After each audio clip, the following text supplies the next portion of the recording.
This is Christine Zeitler with the Olean Public Library, and today I will be showing you how to use a wire jig to create a piece of jewelry. For more patterns, you can search for wire jig patterns on Google or Pinterest. There are a lot of pretty pieces out there. What we are going to learn today is a centerpiece from which you can hang a pendant or a series of charms. On the wire jig, you need to arrange 5 small pins as shown here. 1 in the center, 2 roughly diagonal, with the last 2 roughly diagonal and slightly higher than the center 3. Now coil the wire around the first pin. Since I am right-handed, I started with the leftmost pin, but do whatever feels comfortable for you.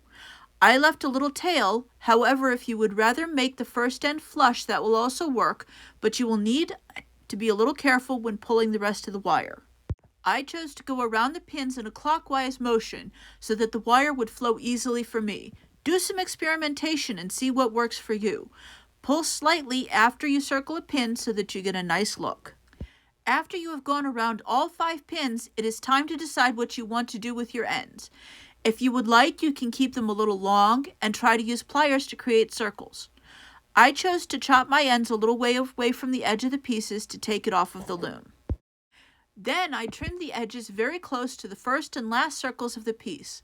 Since the wire I am working with is relatively soft, I'm not going to put a lot of weight on this piece.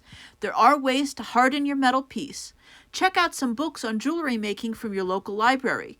I would love to see your finished pieces on Olean Public Library's Facebook page.